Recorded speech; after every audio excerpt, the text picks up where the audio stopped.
Ai, Senhor.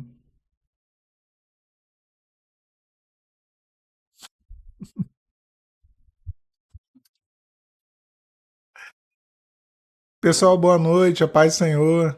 Noite abençoada para quem está se conectando aqui ao vivo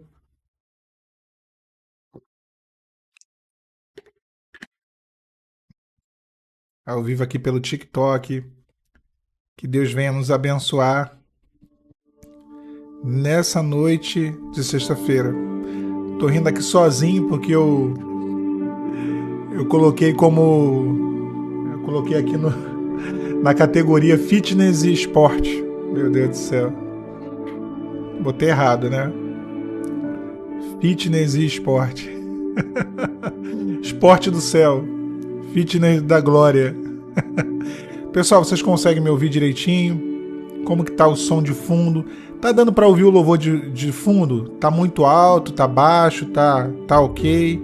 Aumenta mais um pouco, abaixa mais um pouco? Dá um retorno, por favor. Já agradeço desde já a nossa irmã Ana por ter enviado uma bênção ali, ter enviado um presentezinho. Hoje a gente tá com uma metinha aí, eu aprendi a botar meta, né? Coloquei uma meta de violãozinho, então quem quiser abençoar tá aí disponível aí. Esse padrão TikTok eu não entendo muito bem, mas tá aí. A glória de Deus.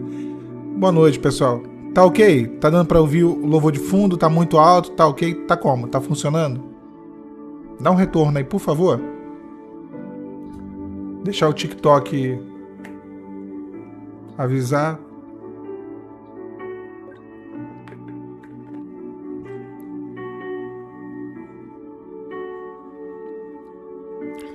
Deus abençoe a Patrícia. Obrigado, Patrícia, por nos enviar aí o violãozinho da meta. Ô, glória. Esse negócio de meta, né? Eu descobri que no TikTok é isso que coloca você para ter um maior engajamento, né? E a gente consegue ter mais acesso, né? Mais visibilidade, não para a glória do homem, tá? Isso tudo para a glória e misericórdia do Senhor. Muito obrigado também para o Douglas. Douglas, muito obrigado pela rosa. Que o Senhor te abençoe, varão. Pessoal, vamos começar a nossa conversa. Depois eu vou agradecendo no meio da nossa conversa o pessoal, tá? À medida que o pessoal for mandando os presentezinhos, eu vou agradecendo sempre. Vamos lá, vamos começar a nossa conversa. Eu sei que não devo parar de orar por alguém. Como sei que não devo parar de orar por alguém? Pois é, Dani, é uma pergunta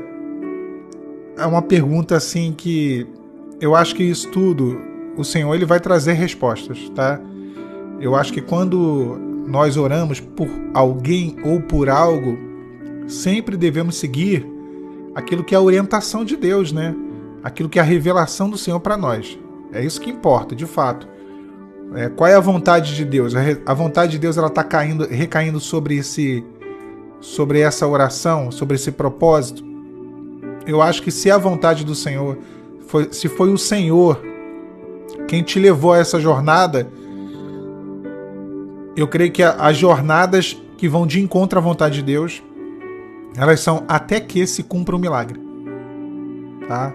É claro, quando se trata de uma pessoa, eu não sei se é um relacionamento, eu não sei se essa pessoa está passando por alguma dificuldade e você quer que ela saia dessa dificuldade, eu não sei do que se trata, tá? Mas o que eu te digo é assim, tudo é o direcionamento de Deus. Para a gente não se pôr numa posição de intercessor, de atalaia, onde Deus não quer que estejamos, né? Que estejamos numa posição que Deus não quer que ali continuemos, né? Então, busca do Senhor um direcionamento. É muito fácil eu falar daqui, né, sem ter o conhecimento total do que você está passando. Então, o Senhor, ele conhece o teu processo, ele conhece a sua dificuldade, ele sonda os nossos corações, ele conhece o teu limite, ele sabe até que ponto você pode ou não pode suportar, tá? Então, é o Senhor. Eu vou ser direto aqui, tá? Sem rodeios. Eu não vou nunca me colocar numa posição de Deus. Não tenho essa pretensão a poder no sangue do Cordeiro. Não tenho essa pretensão. Acho que tem respostas que só o Senhor pode dar, e eu não tenho vergonha nenhuma de dizer, não sei te falar. Não sei até quando. É muito difícil falar isso, tá? São tantos detalhes, são tantas coisas, são tantas situações que nós não compreendemos, e só o Espírito Santo para trazer respostas. Não tenho essa pretensão, tá bom, minha irmã? De trazer respostas para coisas que eu não compreendo nem na minha vida, que dirá na vida de uma outra pessoa. Eu vou dizer para vocês, tem coisas que eu olho assim e eu não consigo obter respostas na minha vida. Eu falo, rapaz, como que eu vou fazer? Como que vai ser? Não consigo. Não consigo entender, não consigo alcançar. Então, porque tem coisa que o Senhor vai revelar, mas tem coisa que o Senhor vai deixar encoberta, propositalmente, né? Isso é necessário. É necessário. Está dentro da economia de Deus, né? Está na economia do Senhor. O Senhor sabe, né, quando que Ele vai fazer, quando que Ele vai agir. E se Ele for agir ou não também, né? Ainda tem isso. Passar para a próxima pergunta. Agradecendo a Sofia por enviar o coração. Agradecendo a Luna por enviar uma rosa. Agradecendo a Patrícia por enviar outro violãozinho da nossa meta. Que Deus te abençoe, minha irmã. Desde já muito agradecido pela bênção que os irmãos têm dado. Pela Patrícia que nos abençoando com a nossa meta também. Deixa eu ler os comentários aqui.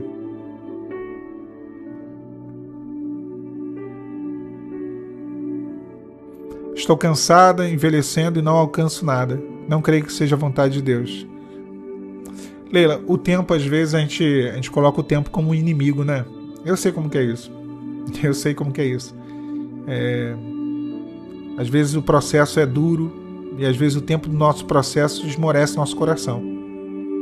E a gente começa a ver o tempo passando e a vida tem prazos e não vê algumas coisas acontecendo nos prazos que, segundo a sociedade que a gente vive, são os prazos normais, né? O que se pensa quando a pessoa alcança 20, quando ela tem 30, quando ela tem 40, quando ela tem 50 anos. São as etapas, né? São os degraus da vida. E algumas áreas da nossa vida parece que estão lá no início. Ou voltaram ao início. Isso é desesperador. Mas é como eu sempre digo, né? Deus é um Deus de novos começos. Deus é um Deus de recomeço. Deus é um Deus de restauração, de vida.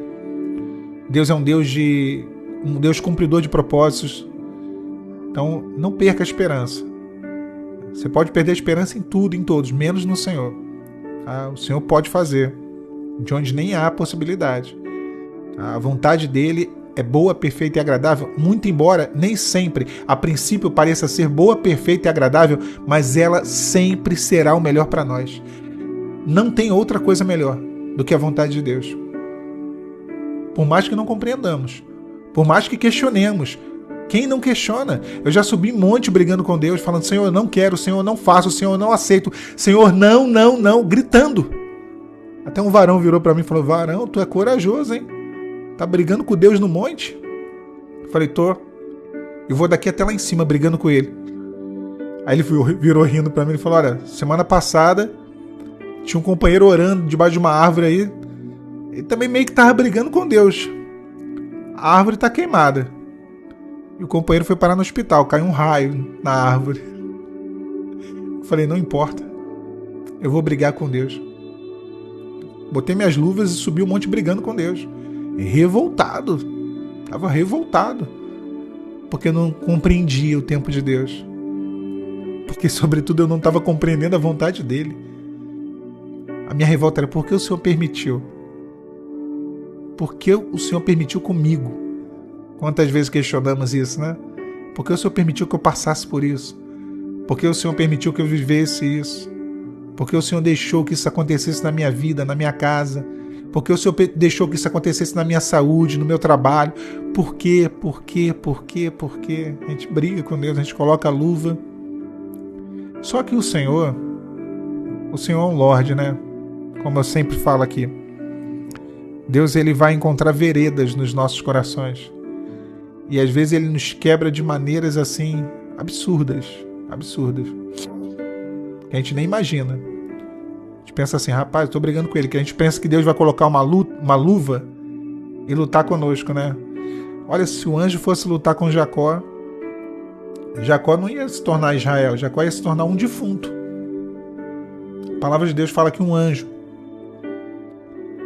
entrou no meio do acampamento do rei Senaqueribe, o rei da Síria, e matou mais de 100 mil soldados. Um único anjo. Quem sobreviveu foi porque aquele anjo permitiu, para que contasse o testemunho ao rei Senaqueribe daquilo que Deus fez. Imagina se aquele anjo que lutou no Val de Jaboque com Jacó, se ele quisesse vencer Jacó, se ele quisesse destruir Jacó, ele teria feito. Ele teria feito. Deus não luta conosco. Deus não luta contra nós. O anjo tocou na juntura da coxa de Jacó. E Jacó nunca mais andou da maneira que ele andava. A partir daquele momento, Jacó começou a andar mancando. Era o anjo do Senhor falando: olha, a partir de agora, o seu caminhar será outro. Você nunca mais vai andar como você andou. Os teus passos nunca mais serão os mesmos. Eu estou mudando a tua forma de andar. A partir de agora, você vai mancar. Porque quem manca depende. Porque quem manca é limitado. Porque quem manca tem dificuldade. E quem anda na presença de Deus, quem tem um encontro com Deus, anda mancando. Deus está permitindo, minha irmã, você passar por isso. Deus está permitindo, meu irmão. Está tocando na juntura da coxa. Está te fazendo mancar, está te fazendo andar dependente da presença, da graça, das respostas, da voz dele, do querer dele, da palavra dele. Esse é o nosso Deus. É um Deus que faz. Agora, é difícil servir ao Senhor. Muitas vezes nós achamos difícil. Submeter a nossa vontade à vontade de Deus, dura coisa, né? Me pediste. Como disse Elias para Eliseu.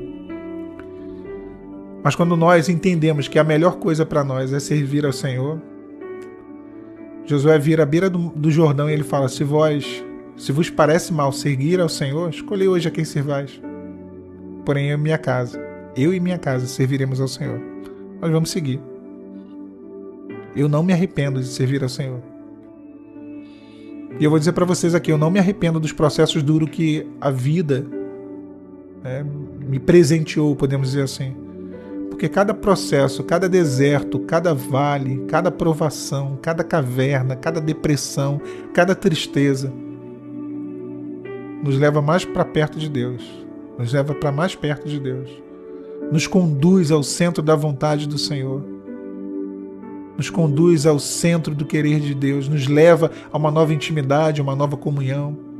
Jó no capítulo 42 ele fala: eu ouvia falar do Senhor com os ouvidos, mas agora os meus olhos te veem. Os processos duros são os processos que nos fazem renunciar.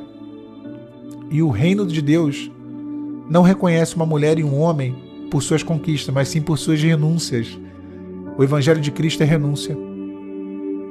O Evangelho de Cristo é negar a si mesmo, é tomar sua cruz e segui-lo. E isso é difícil, tá? Estou falando por mim. Todo dia, a minha maior luta é contra mim mesmo. Davi fala isso. Eras tu, amigo meu, íamos juntos ao templo. O maior inimigo dele se chamava Davi. Nosso maior inimigo. É o nosso inimigo íntimo. Ele habita dentro de nós. Nos faz questionar, nos faz duvidar, nos faz temer, nos faz brigar, nos faz murmurar. Uma coisa que eu aprendi, irmãos, né, nos processos difíceis da vida, nos desertos da vida. Não murmure, não faça isso. A murmuração é contagiante. Israel murmurou, Arão murmurou, Moisés murmurou. Não murmure, agradeça. Eu gosto do parecer de Josué e Calebe. Eles tinham tudo para murmurar. Tudo para murmurar. Eles foram espias, espiaram a terra e eles falaram: olha, o povo aí está reclamando, né? Os 10 espias, com eles eram 12. Estão falando que tem gigantes, estão falando que tem muros, que as cidades são fortalecidas. Tem isso tudo. Mas se o Senhor se agradar de nós, Ele nos dará essa terra que mana leite e mel. Se o Senhor se agradar de nós. Cara, nunca imaginei que assim, que quando eu passei, na verdade, por situações de dificuldade, que eu pudesse ter um parecer semelhante a esse. Eu achava que que eu ia agir como aqueles 10 espias, sabe? Que eu ia murmurar, reclamar. Eu me surpreendi num deserto que eu passei, que o Senhor me deu tanta graça que eu agi da mesma maneira. Eu falei, olha, tá difícil, mas se o Senhor se agradar, se a graça de Deus me alcançar, eu vou vencer, eu vou tomar posse. Tenha esse parecer, minha irmã. Tenha esse parecer, meu irmão. Se o Senhor se agradar de nós, Ele nos dará a terra. E aí chega lá na frente. Moisés fez uma aliança com Josué. Falou, olha, eu vou te dar uma herança. Tu terá a tua parte. Aí chega lá na frente. Com Caleb, né?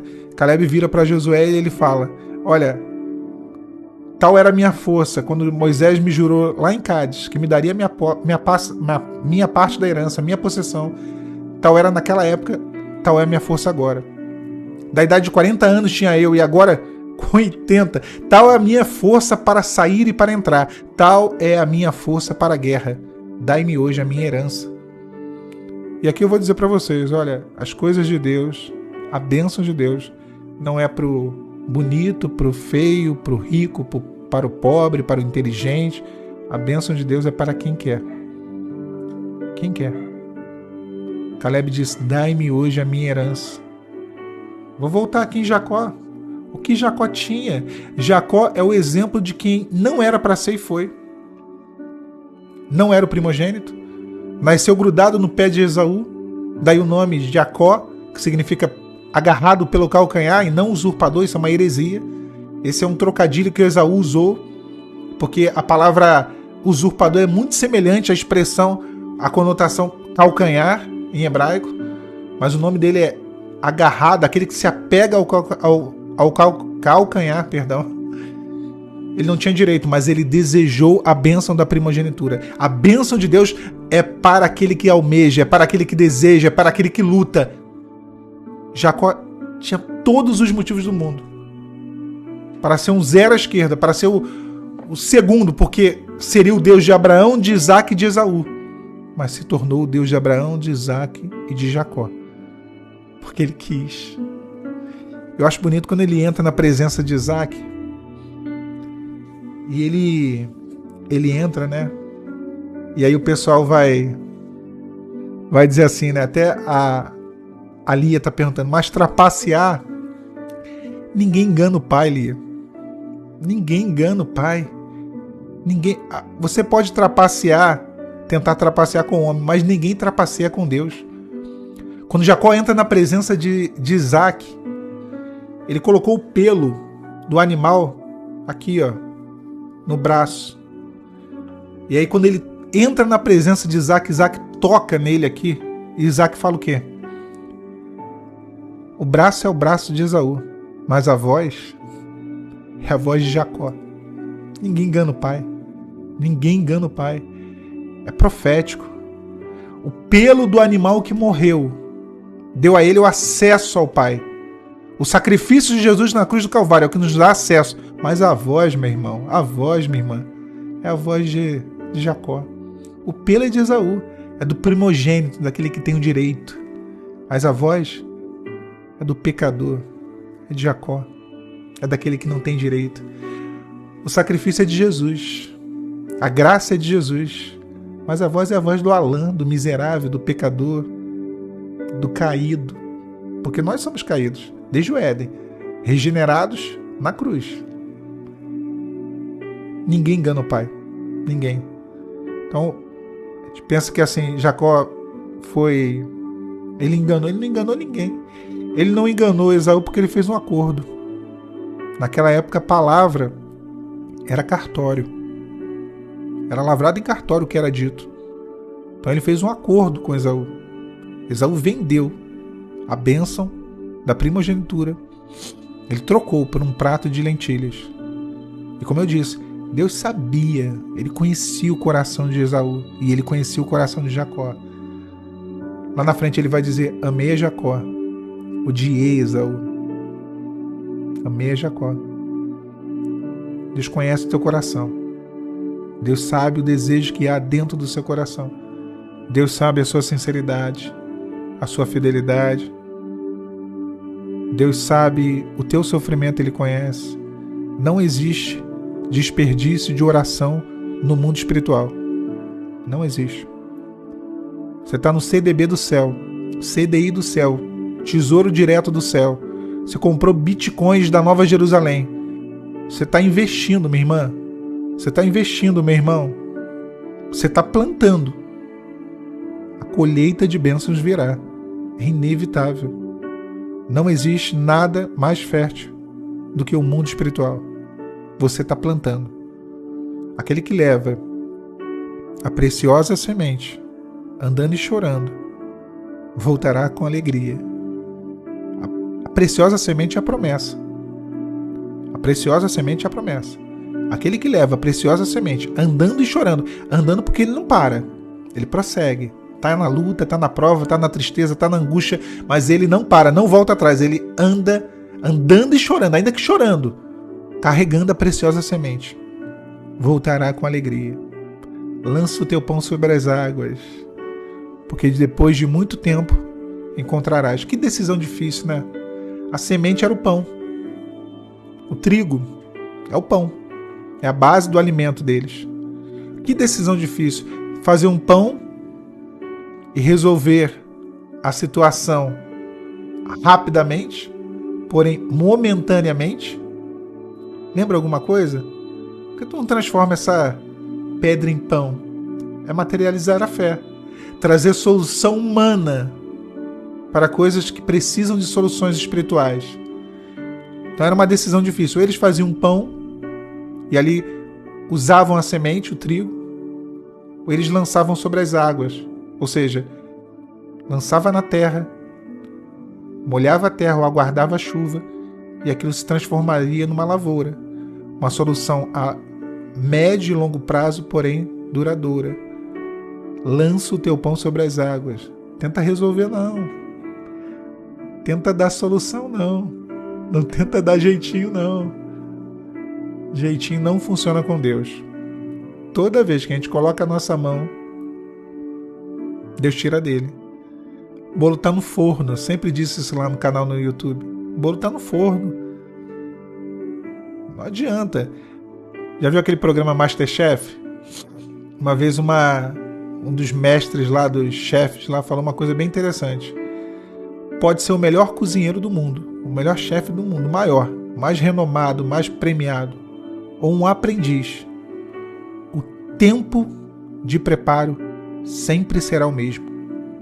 Cara, eu fiquei com aquilo na cabeça, eu falei, rapaz, pode ser o que cresceu na igreja, o que entrou ontem, pode ser o que conhece tudo de Bíblia, o que nunca leu a Bíblia inteira. O processo de Deus vai ter que se cumprir na sua vida. O tempo de Deus para a sua vida não muda. Você vai ter que passar pela agenda de da aprovação de Deus. Olha só, tem um querite te esperando. Vai lá, querite. Momento que a gente fica à beira do riacho, Deus manda corvo, te é alimentado pelos corvos, traz a comida lá do palácio de Acabe, que nem Elias. Aí o Senhor fala assim, Elias, acabou. Acabou. Teu tempo em Querite acabou. Vai até Sarepta e uma viúva ali te sustentará. Tem Querite na agenda da aprovação de Deus, mas também tem Sarepta. Também tem Sarepta. Querite é a provisão momentânea. Sarepta é lugar de milagres, é lugar de mudança, de transformação. Vai até Sarepta. O pior momento da vida daquela viúva. Viúva, perdeu seu marido, passando fome, não tinha quase nada para comer. No pior momento da vida dela, vem à sua cidade o profeta de maior poder do Antigo Testamento, Elias. Ele falava, chovia. Ele falava, parava de chover. Ele falava, caía fogo do céu. Só que tinha um problema. Era o pior momento da vida de Elias. E aí o Senhor fala assim, agora eu vou cuidar dos dois. Dos três, né? Da viúva, do profeta e da criança. Que Deus é esse? Um Deus de provisão. Um Deus que provê todas as coisas.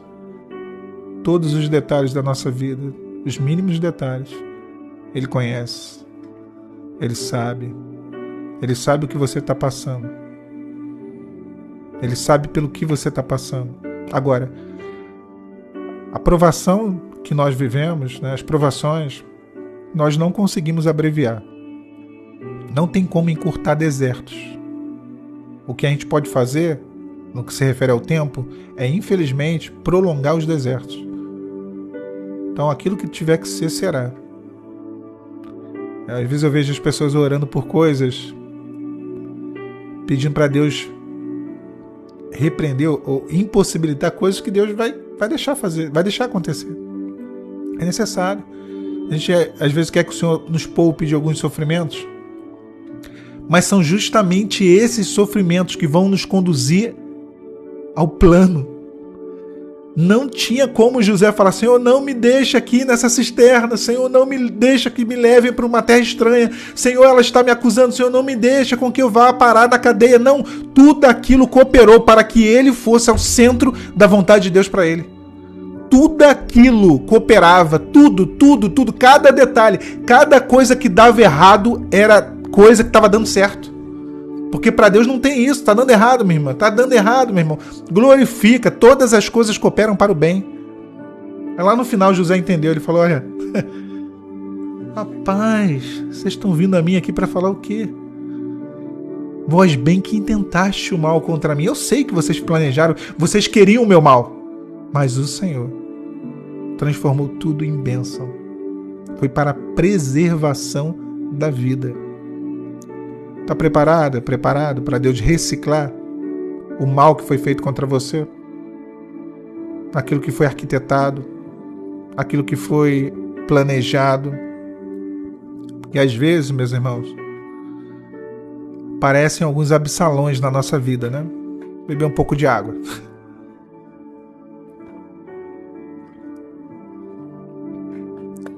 A maior luta de Davi foi com seus filhos. E antes de a gente entrar em Davi, vou agradecer aqui a Sofia por enviar um coraçãozinho, a Paula também por enviar outro coraçãozinho, a Andréia por enviar uma rosa, a Carolina por enviar algumas rosas, a Morena também por enviar outra rosa. Agora eu me enrolei aqui, saí do chat. Agradecer ao Sandro por enviar também uma rosa. Isso, já ia repetir aqui. Deus abençoe vocês. O Douglas, não sei se eu já tinha falado, por enviar uma rosa também. Deus abençoe vocês. Então Davi, ele sofreu muito com seus filhos. Muito. Ele pegou e ele quase perdeu o seu reino, quase perdeu a sua vida na revolta de Absalão. E Absalão, imagina a dor de Davi, que momento difícil. Absalão roubou o coração do povo nas escadarias. As pessoas saíam dos lugares onde elas moravam e iam até Jerusalém. E quando elas tinham alguma causa que elas queriam que o rei julgasse, elas passavam pelas escadarias que davam acesso ao palácio do rei. E ali estava Absalão, como um político, espreitando as pessoas. E ele dizia: olha, por que tu vai levar para o rei isso? Eu posso resolver para você. E a palavra fala que dessa maneira ele roubou o coração do povo. Fez muito mal a Davi, mas era o filho de Davi. Davi amava.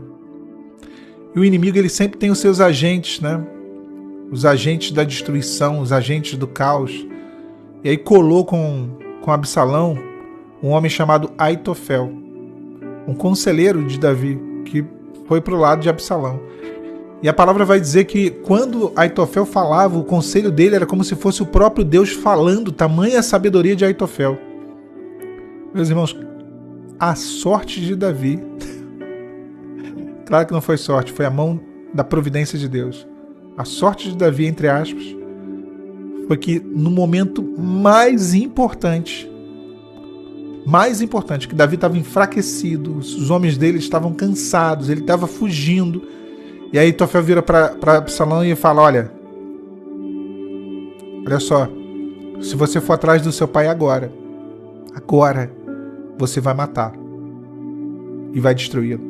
Agora, se você deixar ele se reagrupar, ele vai convocar todo o exército de Israel e os homens de Israel o seguirão. Vai agora. e você vai destruí-lo. A palavra nos mostra claramente que se Absalão fosse naquele momento atrás de Davi, ele mataria Davi. Só que Deus, ele age. Nossa, Deus, que Deus maravilhoso. Deus age de maneiras improváveis, incompreensíveis. Deus plantou um agente duplo lá no meio dos conselheiros de Absalão, um homem chamado Husai. E Husai falou: olha, faça isso não. Faça isso não. Era algo tão óbvio. Se ele fosse, ele venceria. Husai falou: não faça. O seu pai é um homem de guerra. E ele está pronto. Não estava pronto, ele estava cansado. Davi estava cansado, Davi morreria. Só que Absalão deu ouvido a Husai. O Espírito Santo, ele vai onde a gente não pode ir. O Espírito Santo, ele desfaz conselhos de destruição e de derrota, de ruína e desgraça que nós não podemos desfazer. É o Husai. Ele sonda, ele penetra no mais íntimo. Ele está onde nós não estamos. Você está entendendo, né? O que eu estou falando? Está preocupado com Aitofel? Está preocupado com os conselhos? Com aquilo que está sendo dito? De repente para alguém, para algum Absalão perto de você, né? Deixa Husai agir. Deixa Husai falar. A voz do Senhor é como a voz das muitas águas. Por que a voz do Senhor é como a voz das muitas águas? Vai tentar conversar do lado de uma cachoeira. Você consegue conversar? Só dá para ouvir o barulho da água, né? Só dá para ouvir o estrondo das águas. A voz do Senhor é como a voz das muitas águas. Quando Deus fala, o coração do homem cala. Quando Deus fala, a razão do homem cala. Quando Deus fala, o céu cala. Quando Deus fala, o inferno se cala. Quando Deus fala, tudo muda. A voz do Senhor, a palavra de Deus, é poderosa.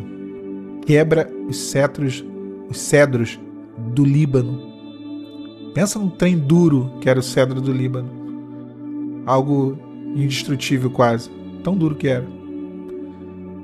A voz de Deus quebra corações, laços, mentes. Descansa, minha irmã. Descansa, meu irmão. O que você não pode, Deus faz, tá? Agora, deixa eu falar uma coisa pra vocês. Eu tô lendo rapidamente os comentários aqui.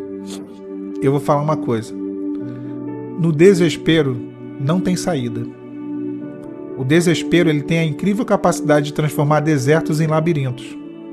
Não há saída no desespero. Vou pegar para vocês um personagem bíblico. Agar. Agar vai para o deserto. Ela vê Ismael morrendo.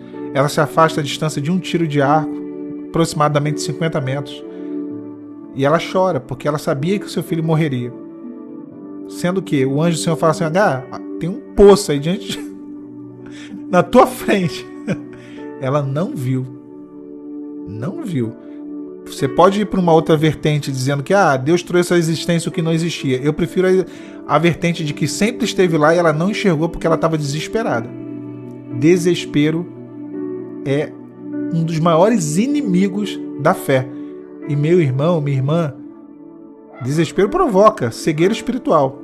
Cegueira espiritual. Você não consegue enxergar nada. Você não vê um palmo na tua frente, você pensa em tirar a vida, você pensa em... Não entre no desespero. Desespero é incredulidade. E sem fé é difícil agradar a Deus, é muito difícil, sem fé é impossível agradar a Deus. É o que a Bíblia diz, tá? E eu vou até além. Porque às vezes falta fé mesmo. Fala se falta. Como falta?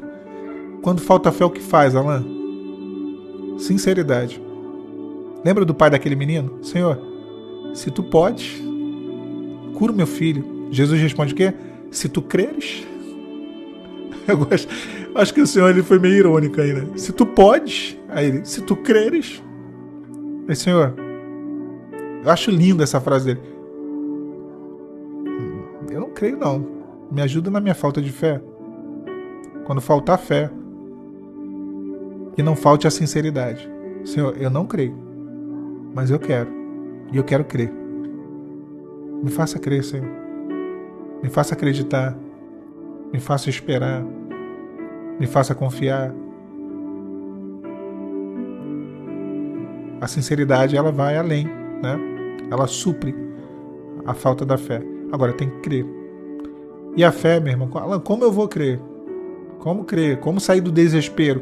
Porque o desespero, ele é uma consequência, né? Não adianta você combater os sintomas só. Você tem que ir na origem do problema. É o que eu sempre falo lá no canal do YouTube.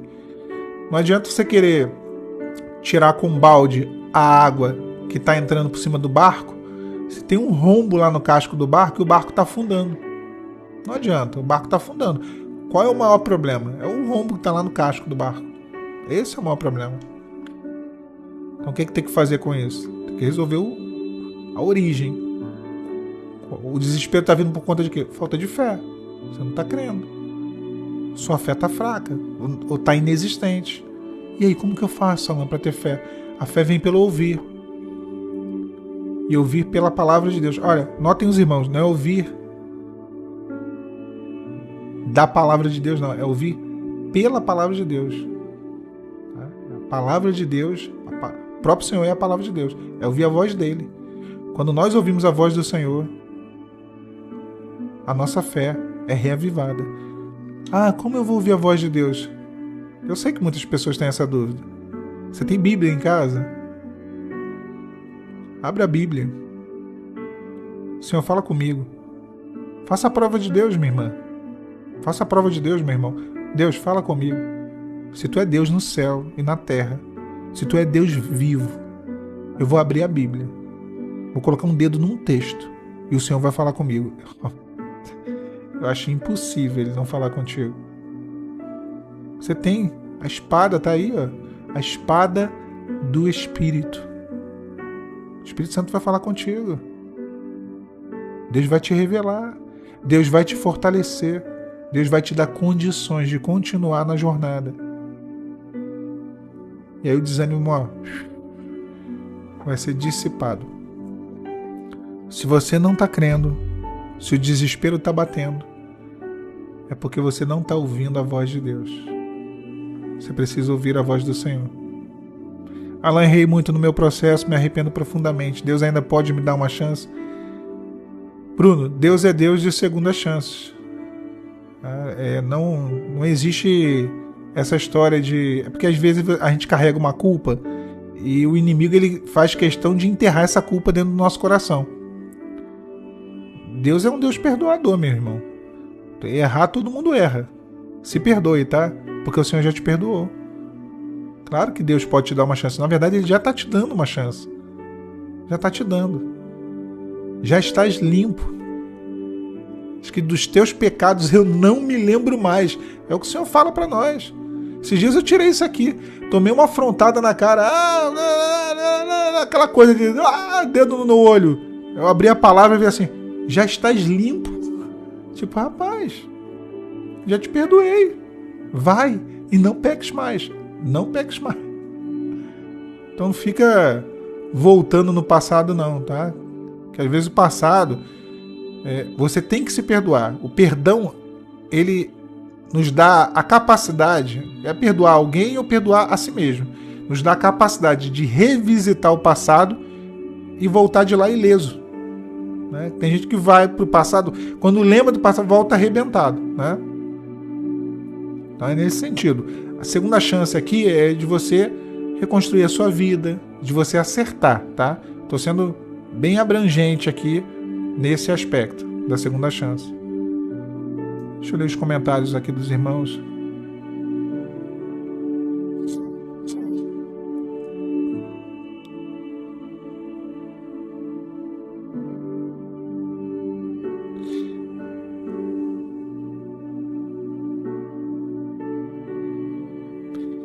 Essa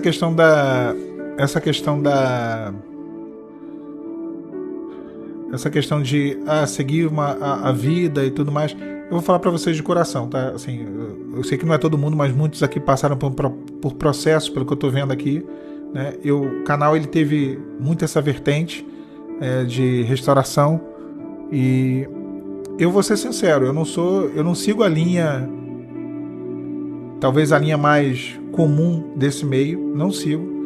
Eu acredito, eu penso de forma diferente. Eu poderia entrar aqui no argumento, né, e até prolongar sobre o argumento. Eu acho que ficaria um pouco maçante sobre essa questão. Tá? Eu acho que a Bíblia ela é muito clara, né, no que se refere a casamento, especificamente casamento. Tá? A Bíblia é muito clara. A gente podia entrar na questão do moicheia, porneia, os argumentos de que aquilo dali se tratava, Jesus estava falando de se despir, né, antes do casamento. Eu não vou nem entrar nessas questões. Aí quando falam que a pena capital para o adultério era a morte, nem sempre. Já está um equívoco muito grande aí, já há um equívoco. Né? Que bom que fosse assim, né? Mas muda-se o sacerdote, muda-se a lei, como diz a Bíblia. Na época de Davi, ele não foi apedrejado. Por quê? Né? Embora tenha cometido o adultério. Então era muito conveniente essa lei, como no Brasil, né? A lei se aplica normalmente aos mais fracos. Então, quando a gente se fala de algumas coisas, alguns versículos, a gente tem que contextualizar e entender um pouco o contexto do versículo. Eu não vou me aprofundar nessa questão. O que eu vou falar para vocês é, segundo a vontade de Deus, e aqui eu vou ressaltar, segundo a vontade de Deus, casamento é para ser indissolúvel. Ou seja, nunca acabar. Monogâmico, com uma só pessoa. Hierárquico, doa quem doer. O homem é o cabeça do seu lar. Tá? Isso é segundo a vontade de Deus. Porém, entretanto, contudo, né? Segundo a vontade de Deus, era para Adão e Eva estar no Éden, não era? Era. Mas eles pecaram. Então o pecado, ele gerou o divórcio. Certo? Então o pecado gerou o divórcio. Alan, mas Deus odeia o divórcio. Mas nunca proibiu o divórcio. O divórcio é uma realidade. Tá? O divórcio é uma realidade. Deus odeia o divórcio. Mas o divórcio ele é muito mais amplo, a ideia de divórcio. Até mesmo porque o original ele fala sobre repúdio. Né? Então, o que é o divórcio?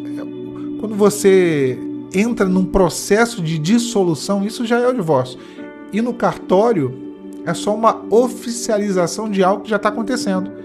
Também porque, né, o profeta não ia falar, Deus odeia você ir no cartório dar divórcio. Que coisa de doido, né?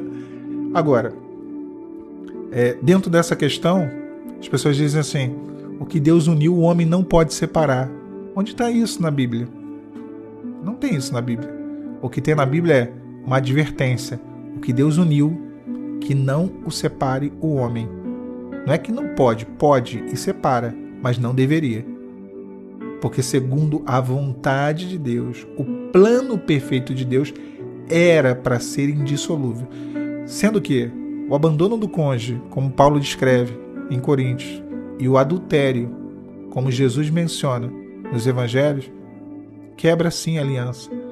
Irmãos, eu vou dizer para vocês, tá? Eu acho que tem coisa que é sensibilidade. Uma vez eu ouvi um irmão questionando com muita maldade um pastor que não sabia ler e nem escrever. Falou, me prova na Bíblia. Esse irmão é um desembargador federal.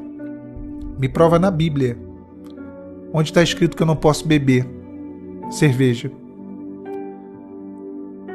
E aquele pastor é uma pessoa muito simples, que não sabia ler e nem escrever. Por isso que eu falo que a Bíblia ela tem que ser compreendida com a sensibilidade do Espírito Santo.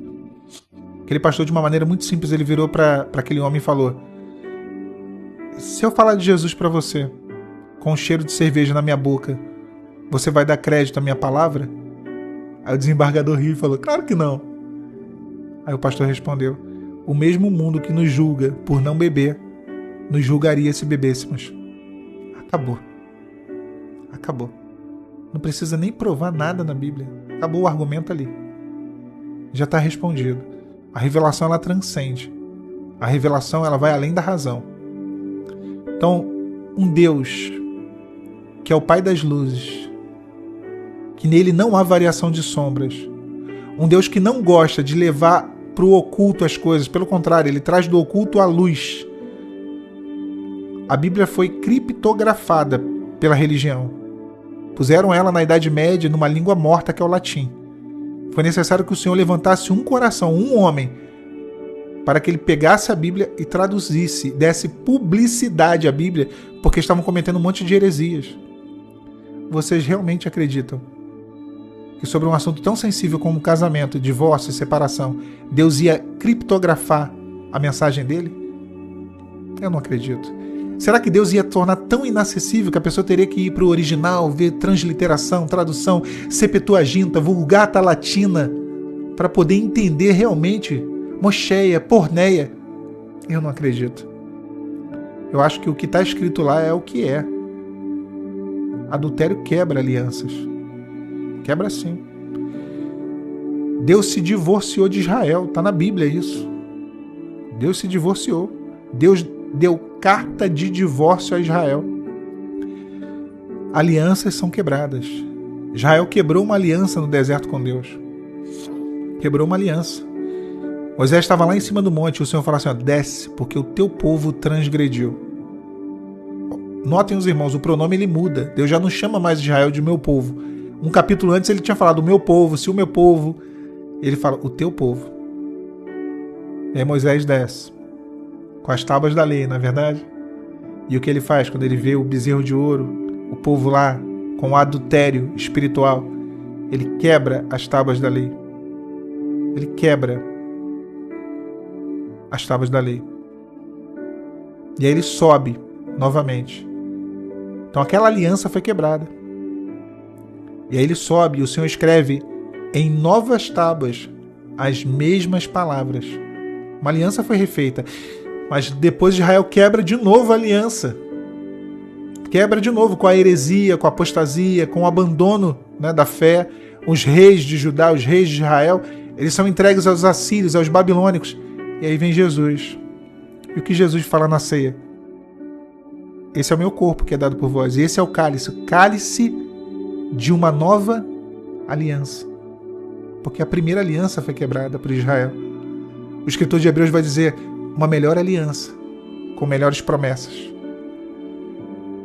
Então toma cuidado, irmãos, de pensar que alianças não podem ser quebradas. O pessoal que segue uma linha muito xiita, né, desse contexto de restauração, e eu não vou me ater muito a esse contexto, eles dizem para as pessoas que às vezes não são casadas, né, no papel. Nós quebramos, exatamente. Então assim, eles viram e falam assim, se você não casou no papel, tua aliança não serve de nada, né? Teu relacionamento não serve de nada, não é uma família. Tá bom. Então o cartório tem que ser o cartório para validar, né? Tem que ter o cartório para validar. Mas quando a pessoa divorcia, eles falam assim, você ainda está ligado ao seu ex-marido, à sua ex-esposa, porque o cartório não serve para nada. Não serve para nada, é indissolúvel, nesse sentido que eles levam. Calma aí. Então a pessoa que não casou não serve, porque o cartório que valida, mas a pessoa que teve divórcio também não serve, aí o cartório não serve, porque o cartório serve para casar, mas não serve para... É meio confuso, né?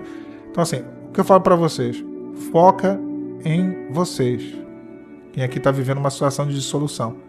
Tá? Eu sei que a maioria aqui não está, acho que deve estar falando, que conversa é essa? Ou não, né? Também não sei como está o público. Mas foca em vocês. Foca na sua vida com Deus. Foca na sua experiência. Foque na sua intimidade, na sua comunhão. Buscai primeiro o reino de Deus. E todas as demais coisas vos serão acrescentadas. Pessoal, alguma dúvida? Vão perguntando aqui. Eu vou beber uma aguinha aqui e vou respirar.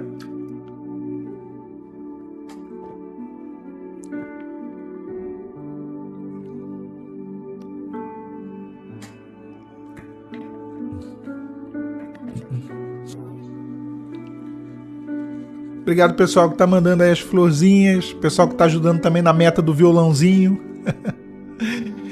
Deixa eu ver aqui. Muito obrigado a Paula, muito obrigado a Leide, muito obrigado a Júlia. Muito obrigado a Andréia. Deus abençoe vocês. Muito obrigado, Ellen. Muito obrigado, Jennifer.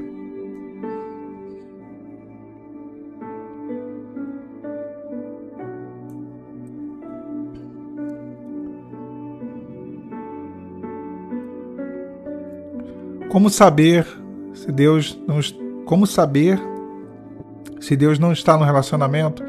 Ô Raquel, as coisas do Senhor, elas trazem paz, né? As coisas de Deus, elas trazem paz. Se está te afastando do Senhor, se está trazendo muita dificuldade, muita briga, muita confusão, né? Não pode ser de Deus, né? Por mais que haja o sentimento, porque confusão, opressão, dissensão, contenda, né? Então, o céu ele tem uma assinatura, as coisas de Deus têm uma assinatura, e as coisas do diabo também têm uma assinatura, o inimigo tem a assinatura dele, que é matar, roubar e destruir. Então, tudo aquilo que constrói, que edifica, que traz paz, vem do Senhor. Se não tem paz, não é do Senhor. O pessoal transformou no jargão gospel aí, mas é uma frase bíblica, mas é um versículo bíblico. Deus não é Deus de confusão. Deus não é Deus de confusão. Se tem confusão, não pode ter o Senhor. Deus é Deus de ordem. Deus não é Deus de caos. Pelo contrário, o Senhor ele transforma o caos em cosmos, né? Deus ele transforma a bagunça, a desordem, o caos em cosmos. Ele transforma, ele organiza as coisas. Então tá desorganizando a sua vida, tá bagunçando, sabe? Tudo piorou depois. Não pode ser o Senhor, tá? Alianças, elas podem ser estabelecidas diante de Deus. Elas podem ser estabelecidas dentro de um propósito de Deus. Eu sempre dou exemplo eu acho que o maior exemplo disso é Isaac e Rebeca. Eu não tenho dúvida disso. Porque Abraão teve muita coisa errada ali, a situação de Agar. Jacó não vou nem falar, né? Muita coisa errada mesmo. Mas o exemplo é Isaac e Rebeca. Lembra que Eliezer, ele vai até a parentela, né, de Rebeca, de Abraão, e ele faz um voto com Deus. Ele fala, olha, desse jeito, né, aquela que me der de beber, ele der de beber aos meus camelos, essa será a esposa do meu Senhor, do filho do meu Senhor. E do jeito que ele colocou diante de Deus, foi a forma que Rebeca agiu. Então, qual foi a oração de Eliezer? Dai-me hoje um bom encontro. Ele queria um encontro, não de pessoas, mas de propósitos. É o chamado Deus une propósitos. Então Deus ele se mete nessa questão também. Tem gente que é pragmática demais, é o pragmático incrédulo. Não, é só uma escolha. Duvido. É só uma escolha. Duvido. Só vai ser uma escolha se você quiser que seja apenas uma escolha. Se for uma escolha em Deus, vai ser um propósito. Vai ser mais do que uma escolha.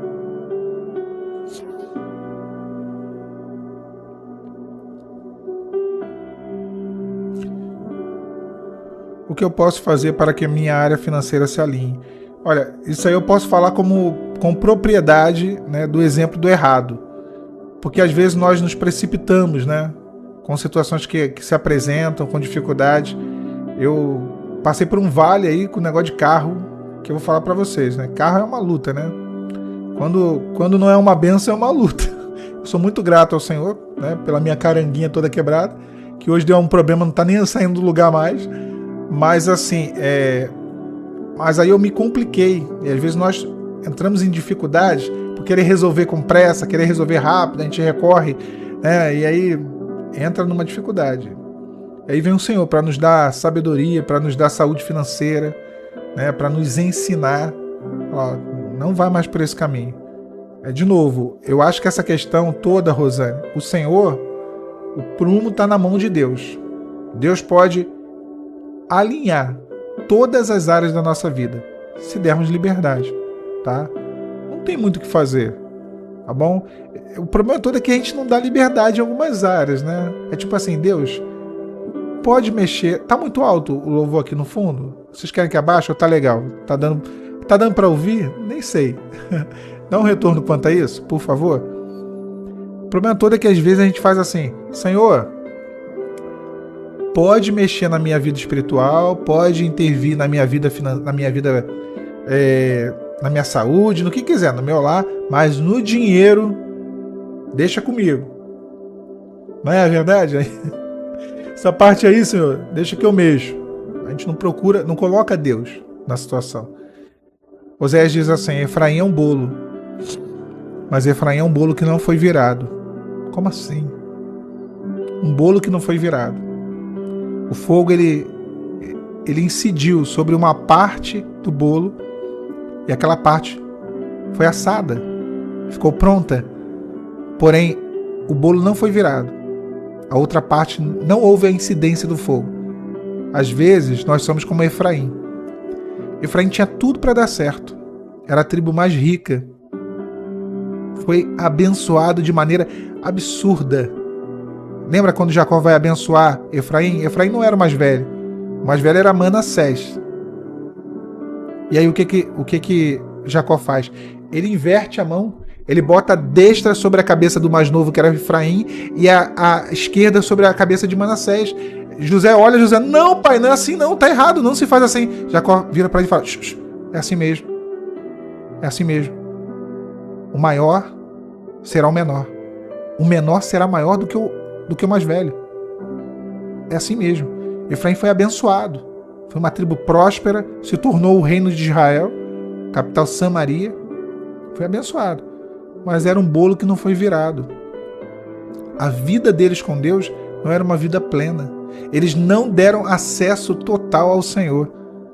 Então, olha, se tem porta aí que está trancada, que Deus não está conseguindo entrar, tem áreas da sua vida que o Senhor não está acessando, chegou a hora de abrir. Chegou a hora de abrir. Chegou a hora de virar esse bolo. Efraim é um bolo que não foi virado. Às vezes a gente não permite com que o Senhor entre. Aí a Silvana está perguntando, como fazer isso? Silvana, fratura exposta não bate raio-x, né? Deus não vai revelar o que sabemos. Agora, o que nós não sabemos, faça a oração do salmista. Senhor, tu me sondas e me conheces. Vê se há em mim algum caminho mau e me guia pelo caminho que é eterno. Deus vai te sondar. E aquilo que você não conhece, Ele vai te revelar. Mas agora, aquilo que você conhece, jamais Deus vai te mostrar. Você vai ter que entender. Jamais. Neemias não precisou de revelação para reconstruir Jerusalém. Ele sabia como a cidade estava. Ele sabia que as coisas estavam erradas. Ele sabia que a porta estava quebrada, que os muros estavam fendidos, que os inimigos estavam dominando. Ele sabia. Não teve uma revelação, nenhuma. Ele já sabia o que ele tinha que fazer. E aí ele assentou e chorou. Mas depois ele recobrou o seu ânimo. E ele falou, cara, eu vou reconstruir essa cidade, eu não vou ficar. Não, é a cidade dos meus pais. É Jerusalém. É o nosso sonho. Então ele sabia o que tinha que fazer. Porque às vezes nós queremos de Deus respostas, mas nós já sabemos. A resposta está diante dos nossos olhos. É que nós não queremos enxergar. Tá? Eu falo por mim. Muitas vezes eu não quis enxergar coisas que eram muito claras. Coisas que eram óbvias. Então o Senhor não vai trazer revelação. Deus não vai te mostrar algo que você já sabe. Tá bom? E é claro, se você não souber, o Deus que sonda, que nos conhece, que nos esquadrinha, aí sim Ele vai, Ele mostra, e Ele revela, e Ele fala, Ele se manifesta. De alguma forma, tá bom? De alguma maneira Ele vai se revelar, eu tenho certeza. Deixa eu ler os comentários. Obrigado, pessoal, que está mandando os presentes. Eu não sei se eu já agradeci, se voltou. Eu vou agradecendo. A Ellen, a Jennifer, muito obrigado. Final, a Leide eu já lembro que mandou. Deus abençoe vocês.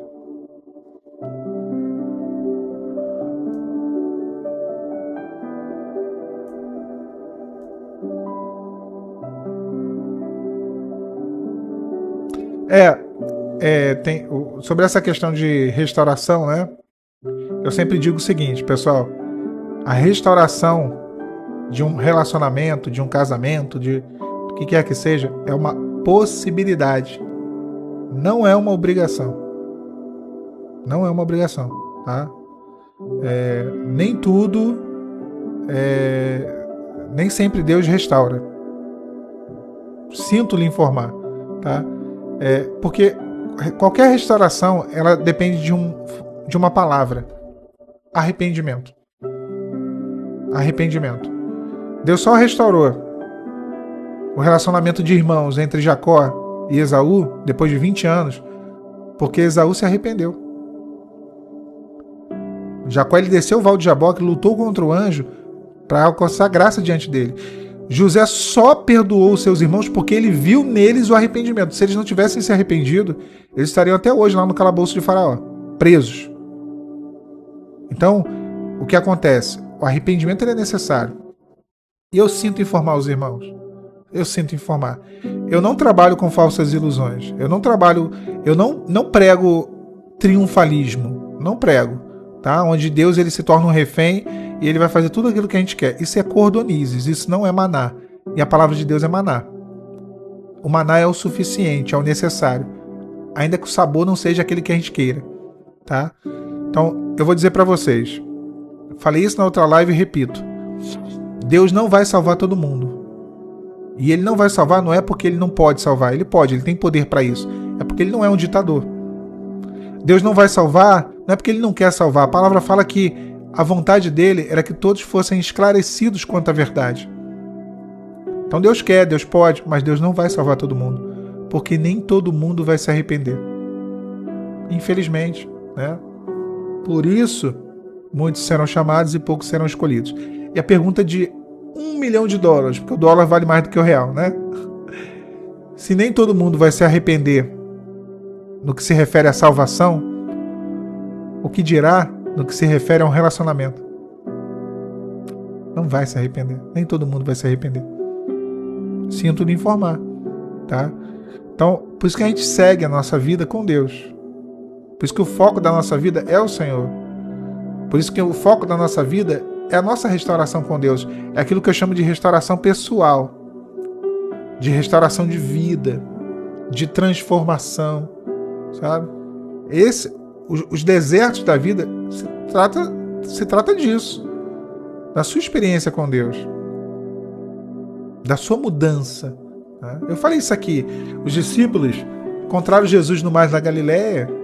Tiveram aquela pesca maravilhosa. E eles encontraram algo maior do que aquilo que eles buscavam. Quando eles chegaram na beira do mar da Galileia, eles largaram o barco deles. E passaram a seguir Jesus. Eu não estou dizendo aqui com isso que você vai viver uma vida, né? Não estou dando definição para a sua vida. Alan, eu não quero ficar sozinho. Tudo bem, amém. Deus vai te dar um direcionamento, Deus vai te dar uma bênção, Deus vai reconstruir a sua vida em todas as áreas. Tá?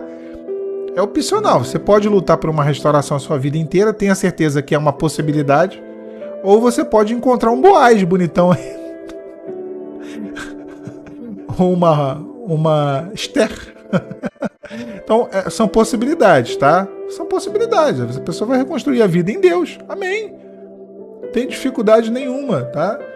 Fique em paz. Agora, isso não é o foco, tá? Se eu for ficar aqui focando nisso, se a gente for focar nisso, você vai priorizar as demais coisas em detrimento do reino de Deus. E aí, meu irmão, minha irmã, tem um monte de gente aí que tá esperando o cônjuge voltar e Jesus voltar mesmo, que é bom nada. E ele vai pro inferno. Vai pro inferno com o cônjuge. Desculpa, mas né? Eu não sou carcereiro da restauração. Não sou carcereiro da restauração. Mas conheço um monte. Se tu desistir, se tu parar de orar, né? Se tu parar de orar, a culpa é sua. Como assim? Salvação individual. Dou conta da minha mordomia. Dá conta da tua mordomia, pois não poderás mais ser meu mordomo. É isso, é da nossa mordomia. Até onde a gente pode ir, a gente vai, né? Mas depois passou de oração, não dá mais para fazer nada. Eu não consigo pegar ninguém pela mão e levar para o céu. Muito menos levar ao arrependimento. Meu irmão, minha irmã, vou falar uma coisa para vocês aqui. Deus não nos prende nem a Ele. O que dirá uma outra pessoa? Deus não nos prende nem a Ele. Ele poderia prender a Ele. Sabe qual é o nome disso? Livre-arbítrio. Tá?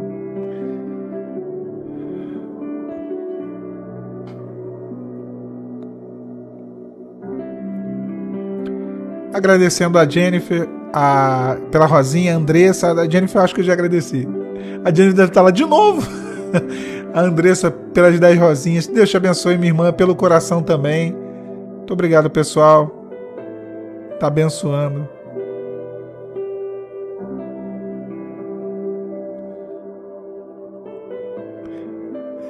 Lá no canal lá do YouTube, eu conto um pouco da minha história. Na verdade, eu conto muito da minha história. Tem 2 vídeos lá no YouTube que eu falo do meu processo. Né? Em 2018 eu vivi um processo de dissolução de um casamento de 8 anos com um filho. Foi um divórcio que se deu, um processo bem complicado.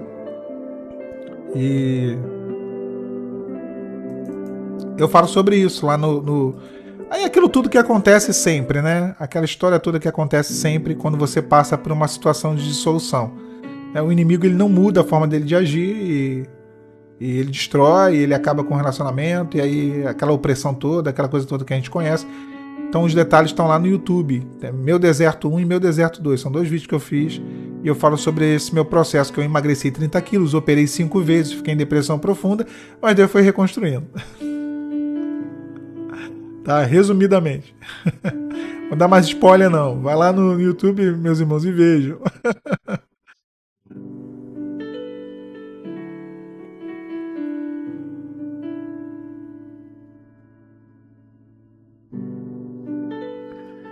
Pessoal, aqui tá quente. É assim, eu poderia até ligar o ar-condicionado, né? Mas o ar-condicionado aqui, o que é janela, ele tá muito sujo. Tem que fazer uma limpeza nele, né? E aí o que acontece? Aí tem o outro que é o portátil. O portátil faz um barulho, só a graça de Deus. É incomum, né? A pergunta da Noemi. Você não traiu, né? Não traí. Não traí. Eu era ciumento, eu era impulsivo, eu era nervoso, eu era desconfiado, eu era, né? Eu era inseguro. Eu tinha um trauma no passado que era minha mãe.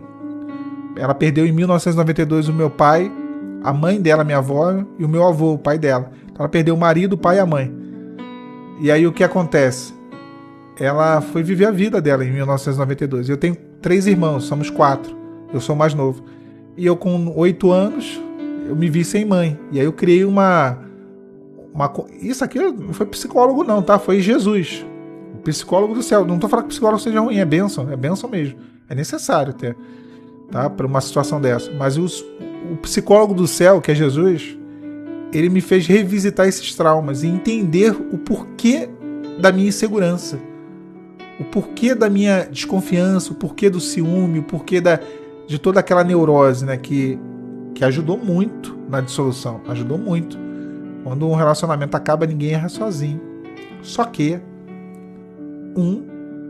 toma uma decisão e abre uma porteira no mundo espiritual. Mas não foi traição, tá?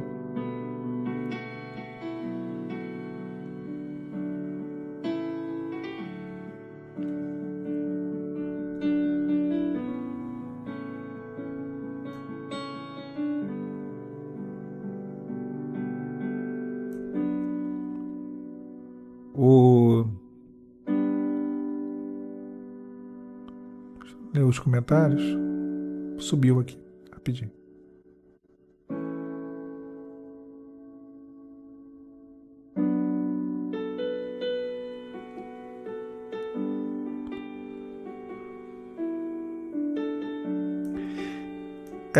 Essa história de a gente ser reconstruído em Deus, né? Quantas vezes Deus ele vai permitir que a gente passe por situações onde tudo acaba, onde tudo é destruído. Mas aí a gente às vezes tem uma síndrome de Jó. A palavra fala que a família de Jó foi destruída, que tudo que ele tinha ele perdeu. E aí ele pega ali a telha, né? O caco do fragmento daquilo que ele tinha. E ele encontra algum alento com aquilo. Ele vai e se coça com aquele pedaço de telha, né? E era necessário ele se desfazer daquilo, porque aquilo era um pedaço do passado dele que estava trazendo um alento no futuro, no presente. Mas imagina coçar ferida com telha. Meus irmãos, eu acho que no início possa ser até que tenha trazido algum tipo de alívio. Mas em algum momento aquilo começou a doer. o passado tem que ficar no passado. Eu via muito desenho antigamente, né? Cresci vendo desenho. E aí tinha um desenho, tinha lá a sua carga de opressão, mas eu via, né? Que era Cavaleiros do Zodíaco. O pessoal mais antigo aí vai lembrar, né?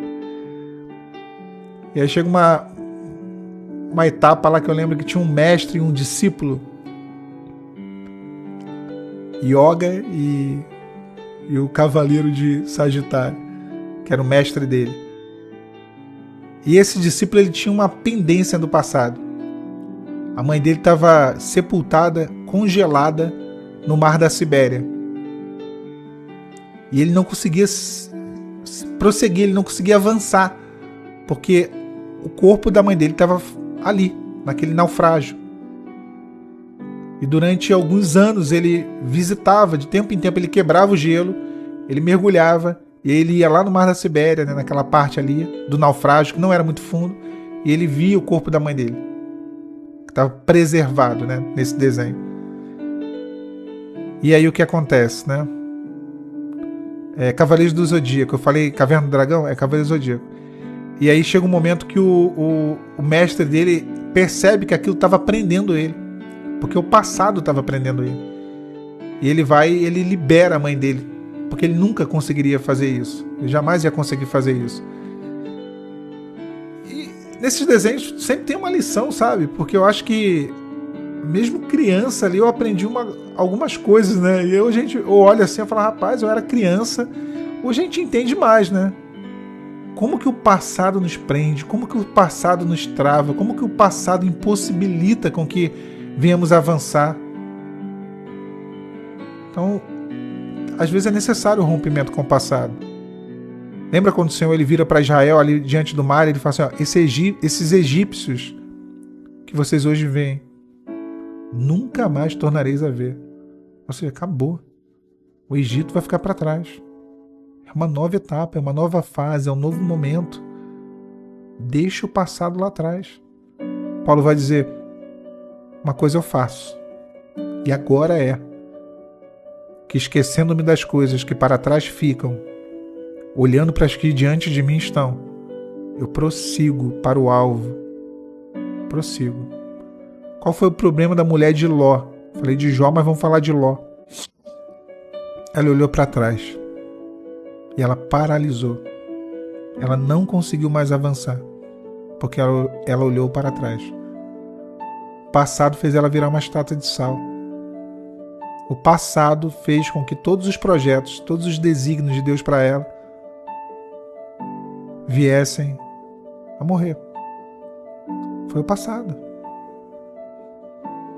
O passado trouxe consequências que perduraram por muitos anos, porque, como ela morreu, houve um incesto das duas filhas de Ló com ele. Com a filha mais velha veio Moabe, de Moabe vieram os moabitas, com a filha mais nova veio Ben-Ami, ou Amon, e de Amon vieram os amonitas, que foram inimigos terríveis de Israel, amonitas e moabitas. Então olha as consequências, os desdobramentos de uma pessoa ter olhado para trás. Nós olhamos para trás, nós travamos os sonhos de Deus para nós. Quando nós olhamos para trás, nós não conseguimos avançar. Então chegou a hora de romper com o passado. Tá? Tudo novo na presença de Jesus.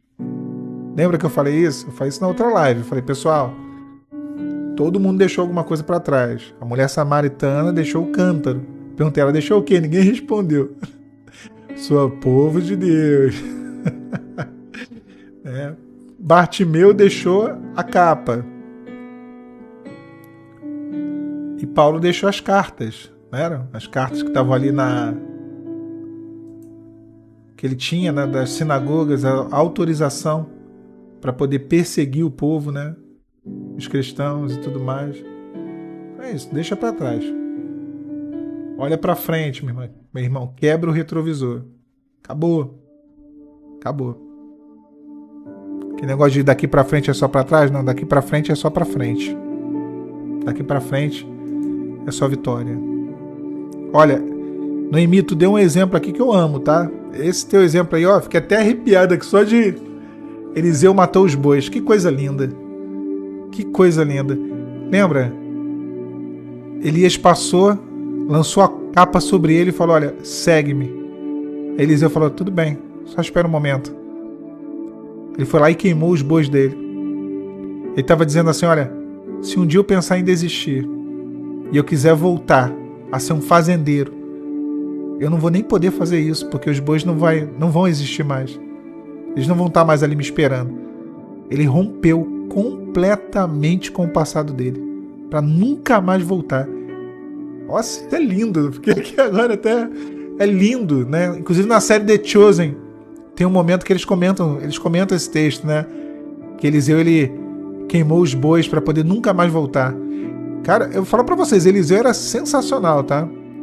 Sensacional.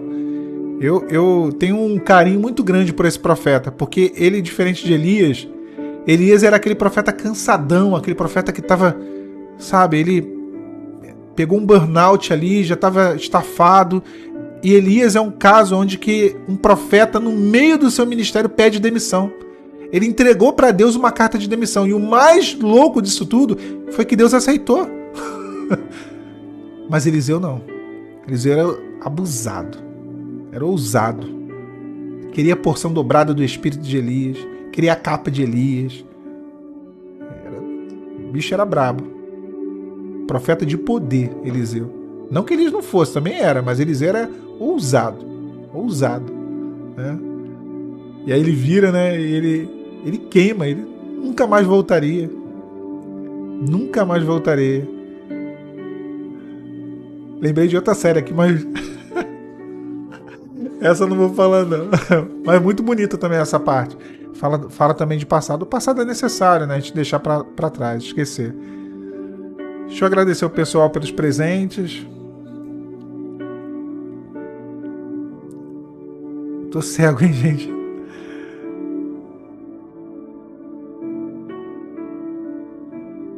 Agradecendo a Andressa. Eu acho que a Andressa já agradeci, mas de novo pelas florzinhas que ela mandou. A Cássia pelo coração. Agradecendo a Cássia também pelas rosinhas. A Andressa pelo coraçãozão. A Flávia pelas rosas, pelo coração grande. A Cássia pelas flores, as brancas e as rosas.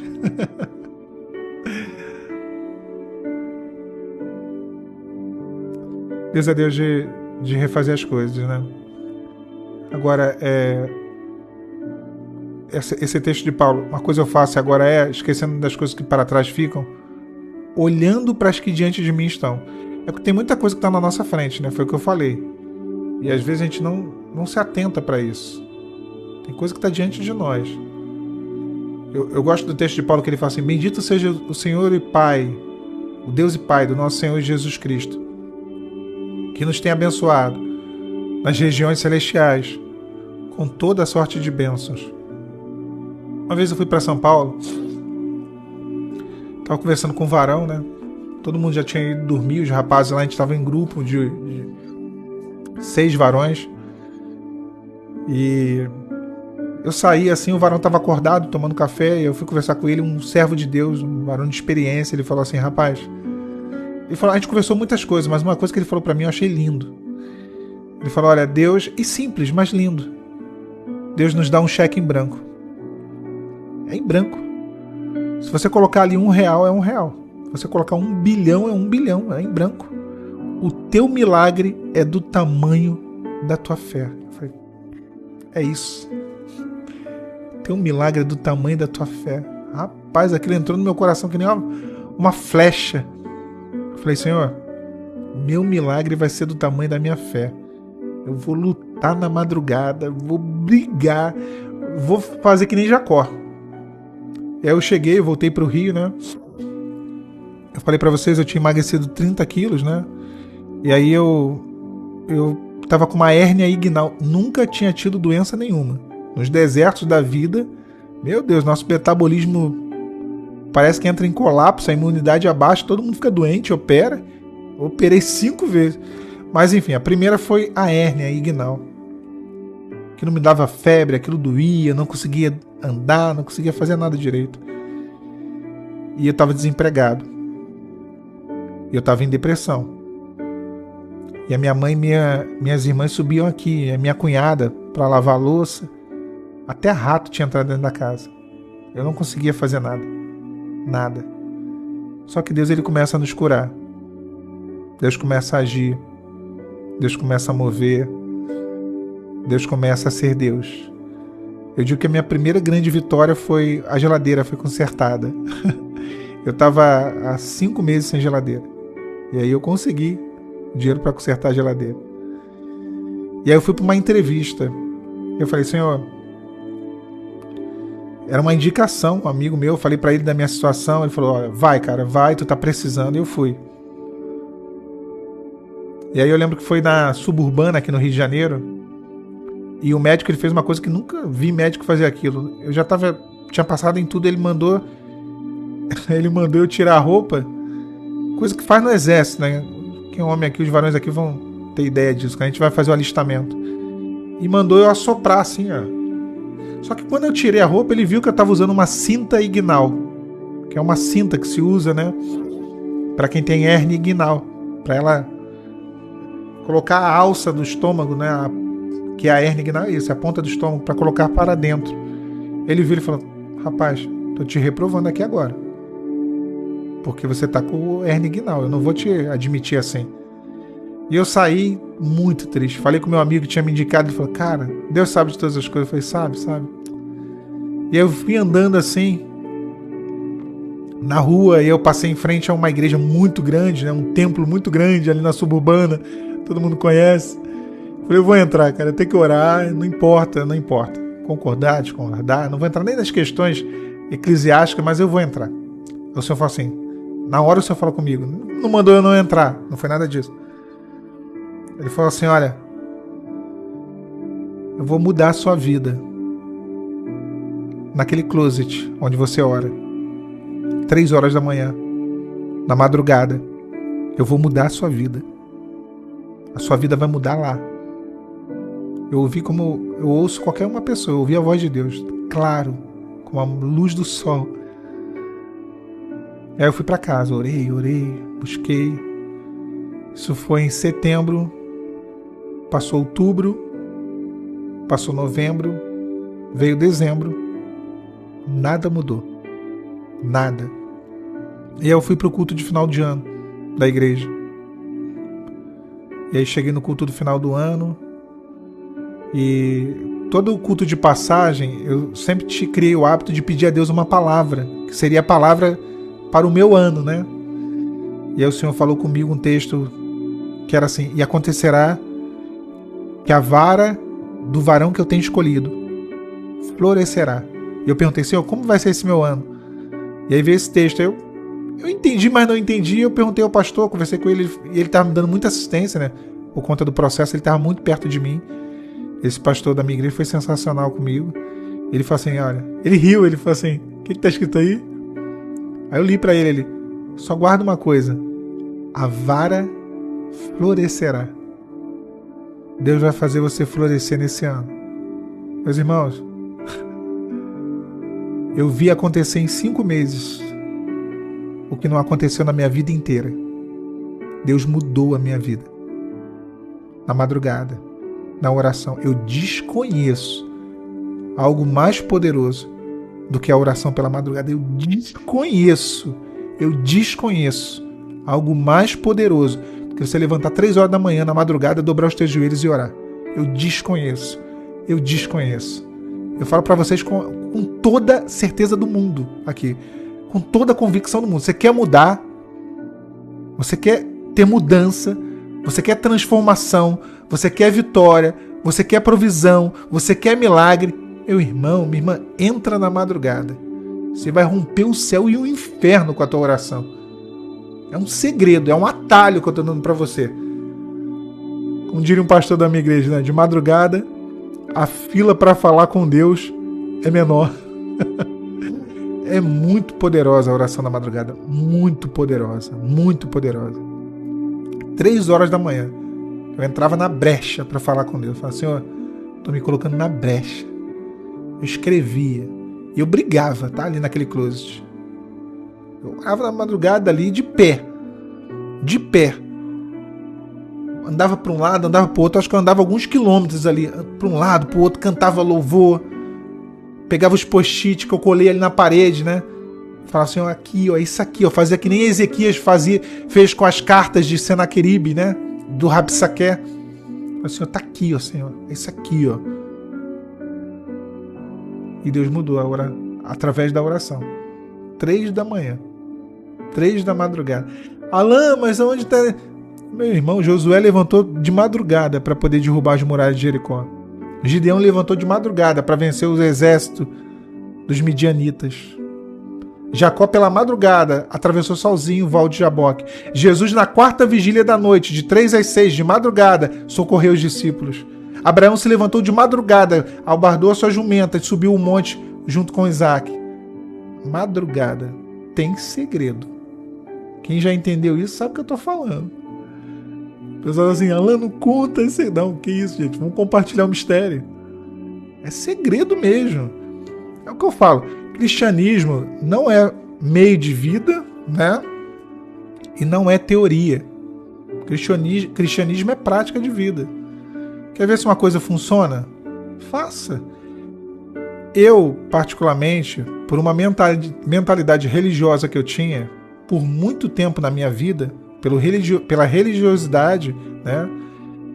A Lia estava falando uma coisa que é verdade. 00:01 já é madrugada, gente. É verdade, tá? Mas eu gosto de ir mais fundo. É aquilo. Salvação é de graça, mas experiência com Deus tem que pagar um preço.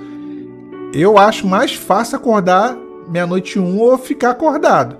3 horas da manhã, meu irmão, você tá vindo de um dia cansado. Você tem que acordar no outro dia para trabalhar. Nossa Deus. Você tá entrando 3 horas da manhã, tu tá indo em águas profundas, né? Torrente das águas purificadoras. Mas 00:01 já é madrugada, tá, pessoal? Aí vai da tua experiência. Então, assim, é que nem eu falo aqui. Eu tinha uma religiosidade muito grande, tá? Muito grande. E aí vai dentro dessa questão do horário da madrugada. E aí eu comecei a subir os montes. Aqui no Rio tem muito monte. Comecei a subir monte. E orar e tal. E eu vi uma vez, o monte que eu vou muito é o Monte Escada de Jacó. Aqui em Irajá. Quem é do Rio conhece, talvez. E ele é um outeiro. Ele é um monte, mas não é um monte, né? Não é um monte, né? Eu vi isso de uma irmã. Ela falou assim, olha, esse monte aqui, isso aqui eu venho só para poder fazer meu devocional. Quando eu tô em propósito, eu vou no 7 catiçais. 7 catiçais. Rapaz. Aí o varão que corta o meu cabelo, né, o Leandro, fazendo menção, hein, varão? Pai Senhor. O Leandro que corta o meu cabelo, ele segue no canal, né? Também. Eu falei, Leandro, e ele vai muito pro monte, né? Vai ele e os jovens levam um violão, vão pro monte. Eu falei, varão, 7 catiçais é onde, cara? Eu conheço da fiação, conheço o despacho, o desfazendo despacho, conheço o manancial, conheço um monte de monte, mas é o monte da bênção. Mas esses 7 catiçais aí é onde? Ele falou, varão, isso aí tem que estar no óleo, varão. Isso aí tem que subir. E a primeira etapa dele são 2 horas de subida, que a gente chama de ato. Como assim, varão? 2 horas de subida. A segunda etapa desse monte, a gente fala que é o santo lugar. São 4 horas de subida. E a última etapa desse monte são 6 horas de subida. A gente passa por dentro de uma fazenda. Cara, que monte é esse ali, cara? A Serra de Madureira ali, a Serra de Madureira atrás da Serra do Mendanha. Aquela montanha gigante lá. Uma montanha imensa que tem aqui no Rio de Janeiro. É ali. 7 catiçais. Monte da Vitória. Monte do propósito. Falei, varão, ou tu chega ou tu morre no caminho, né? Ou tu chega mesmo lá na benção, no óleo, no azeite, então morre no meio do caminho. No meio do caminho morre. Eu falei, varão, tem que ir no óleo, varão. Eu falei, só vai gente nova, né? Porque eu não vou aguentar, eu já tô com 40, né? Aí ele, rapaz, tem senhora indo, senhorinha, idosa indo, né? Idosa mesmo, da idade da tua mãe. Eu falei, rapaz, minha fé é muito pouca. Ou chega ou é arrebatado, verdade. Eu falei pra vocês, né? Em 2019, né, um ano depois do início do processo, eu acho que eu já falei aqui em alguma live. Eu não tinha dinheiro, condições financeiras nem de pagar o colégio do meu filho, né? Não tinha condições nenhuma na época. E aí Deus falou comigo na madrugada, falou, amanhã a essa hora eu te enviarei o maná. E aí no outro dia, acho que eu comentei isso, tinha um jogador de futebol que estava vivendo por um processo, passando por um processo, na verdade, separação também, né? E o Senhor entrou no sonho dele, o varão que já foi até jogador da seleção brasileira, mora lá na Inglaterra. O Senhor falou com ele que ele tinha que me abençoar, né? Para ele me abençoar. E o valor que ele mandou, até ele mandou com uma outra finalidade. Ele pensou que era porque eu não tinha celular para fazer live, não tinha. Naquela época o canal tinha menos de 10 mil seguidores lá no YouTube. E o valor que ele mandou era exatamente o valor que eu precisava para poder pagar as contas. Era exatamente o valor que eu precisava para poder pagar o colégio do meu filho, senão eu ia ter algum problema com aquilo. Então assim, Deus é Deus muito provedor. Muito provedor. Deus é Deus que Ele nos sustenta, Ele nos agracia, Ele nos abençoa. Então, tenha certeza disso, meu irmão, minha irmã. Deus está cuidando de você, tá? Agradecer os irmãos aqui pelos presentes. Agradecendo a Cássia pelo coraçãozinho. Agradecendo a Lua por ter enviado o coração com alvo. Agradecendo a Lua também por mandar aquele outro presente ali, os coraçãozinhos, né, que ela tem enviado. Agradecendo a Lua, aqui a outra, né, 455, por enviar um baú. Deus abençoe, tá? Vocês. Muito obrigado. Então, ele viu uma live minha aleatoriamente, assim, ele viu uma live minha, e naquela época o meu canal tinha 7 mil seguidores. E o canal dele, e os canais que falavam daquele assunto tinha 100 mil seguidores, 150 mil seguidores, 80 mil seguidores, 40 mil seguidores. Então, não tinha nem motivo de ele ver o meu canal. O YouTube não entregava o meu canal, não recomendava. Então, aleatoriamente, ele passou, viu. E assim, ele achou meu contato, não sei como. Ele foi, procurou meu contato, mandou mensagem pra mim lá pelo Telegram. Na época eu tinha só o Telegram, eu tava num processo tão radical que eu tinha excluído o WhatsApp, eu tava só no Telegram. E ele foi e me abençoou. Então, quando Deus quer fazer, meu irmão, eu lembro que uma vez, né, eu recorrendo às pessoas da igreja antiga que eu frequentava, pedindo emprego, né? E aí o irmão que era dono de 5 padarias não tinha uma vaga para me arrumar, né? Ele botou uma pessoa que, mas não me ajudou. Amém, ele teve um motivo dele. O da oficina não me arrumou emprego na oficina. Os irmãos tudo empresário. O da pensão não me arrumou emprego na pensão. Aí eu cheguei em casa triste, eu pedi ao Senhor uma palavra, o Senhor falou assim: não virá do Egito a vossa salvação. Às vezes nós pensamos, né, que virá do homem. Tem alguns casos que Deus vai mandar, como mandou nesse caso do varão. Mas em outros casos, Deus vai mover de outra forma. Então não dá para saber. A nossa caminhada é uma caminhada de dependência. E hoje eu entendo isso, gente. Eu entendo que assim tem que ser a nossa vida. Dependendo, né, completamente do Senhor. Para Deus não há nada impossível. Nada impossível. O Deus que fechou a boca do leão, o Deus que tornou fogo algo que não faria mal, que não queimaria, o Deus que abriu mares e rios, é o mesmo Deus. Ele é imutável. É o mesmo Deus. Agradecendo a Lua pelo presente, agradecendo a Flávia, a Leide, Agradecendo também Espaço Beth Marçal, a Beth, Elizabeth. Muito obrigado. Muito grato.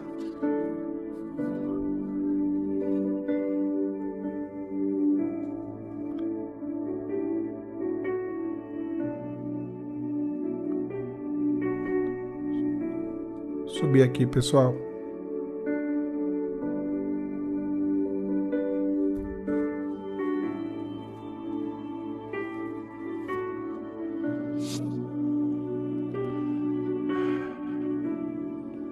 Pois é, Núbia, a Núbia está dizendo assim: aquieta meu coração, Senhor.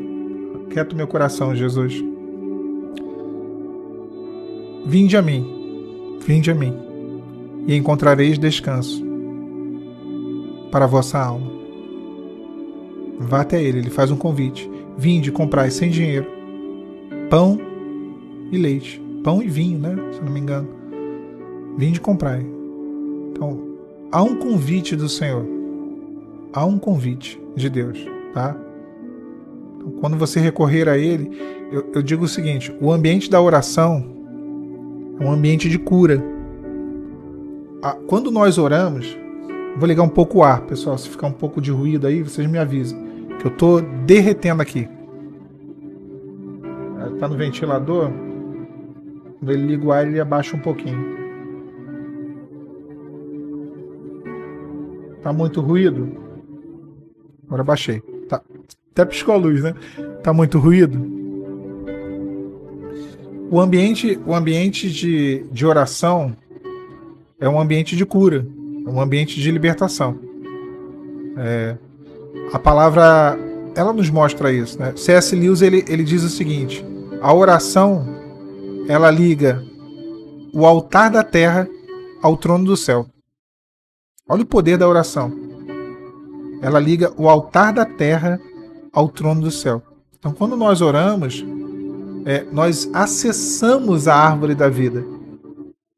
Cara, a árvore da vida era o que restabelecia a saúde. A árvore da vida era o que trazia saúde física, emocional, mental, espiritual. Quando nós oramos, nós acessamos, nós entramos além do véu, nós acessamos a árvore da vida. E aí o emocional é curado. O físico é curado. Hoje em dia, a ciência comprova que quando uma pessoa ora, uma área do cérebro dela é ativada e é uma área que realmente promove algumas sensações, né, e traz algum nível de regeneração. Olha só, impressionante o poder da oração. Vinde a mim. Por isso que o Senhor lhe fez o convite: vinde a mim, recorra. Nosso Deus, ele quer trazer cura.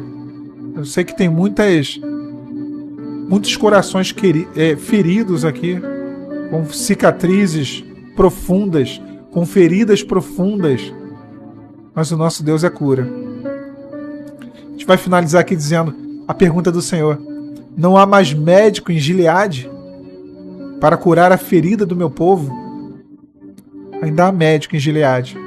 O Espírito Santo é o médico dos médicos. Ele cura a mente, ele cura o coração, ele cura a alma, ele retira a dor, ele retira a tristeza, ele retira o sofrimento e ele traz a alegria. Gileade era conhecido pelo bálsamo. Era um bálsamo caríssimo, preciosíssimo, que era para curar realmente as feridas. Era um bálsamo de cura. Ainda há médicos em Gileade. Ainda há um médico para cuidar das tuas feridas, para te sarar, para tirar a tristeza, para fazer cicatrizar aquilo que ainda dói. Se tem algum espinho, ele retira. Ele retira. Troca as nossas vestes sujas, né? Nos dá vestes de salvação. Tira o nosso fardo sobre os nossos ombros. Vinde a mim, todos vós que estáis cansados e oprimidos, e eu vos aliviarei. Tomai sobre vós o meu jugo, e aprendei de mim, porque sou manso e humilde de coração. Encontrareis descanso para a vossa alma, porque o meu fardo é suave. O meu jugo é suave e o meu fardo é leve. É leve. O que vem de Deus é leve. Deus está te abençoando, tá bom? Receba. Receba essa palavra. E nós vamos aqui encerrar, mas não sem antes orarmos, né? Vou desligar o ar-condicionado do barulho aqui e a gente vai orar. Vou orar pela sua vida, pela minha vida, pelas nossas vidas. Eu não sou intercessor de ninguém. Nós vamos orar juntos. Não vou orar por você, vou orar com você. Vamos entrar além do véu rapidamente, tá? A gente não precisa fazer nenhuma oração, nada disso. Aquela voz, nada disso. A sinceridade. Um coração quebrantado e contrito. O Senhor não despreza. Eu posso gritar, suar, berrar, posso chorar. Se o meu coração não estiver quebrantado e contrito, eu não vou alcançar. Então, coração quebrantado e contrito, Deus não desprezará. Feche os teus olhos onde você estiver. Vamos orar. Senhor Deus, nós te agradecemos primeiramente pela tua presença, pelo teu cuidado, porque o Senhor é Deus, um Deus fiel, um Deus que nos guarda, um Deus que cuida das nossas vidas, um Deus que nos fortalece. Te louvamos, Senhor, pelos livramentos, te louvamos, Senhor, pelas bênçãos e também pelas lutas, Senhor, porque são elas que aperfeiçoam a nossa fé. Te louvamos pelo sim, mas também te louvamos pelo não, porque tu sabes o que é melhor para nós. Pedimos, Senhor, que seja o teu Espírito a visitar cada lar, a visitar cada família, cada coração, cada vida. Senhor, estenda as tuas mãos de poder sobre cada um dos teus filhos e filhas que estão aqui presentes nessa live, nessa conversa, Senhor, nesse período, nesse momento. A tua palavra diz que onde estiverem, Senhor, 2 ou mais reunidos em teu nome, ali o Senhor estaria. Por isso nós cremos, Senhor. Nós temos a certeza que tu estás aqui. Esse lugar se transformou, o nosso Betel, a casa de Deus, porque a tua presença é real, porque o Senhor se faz presente no meio de nós.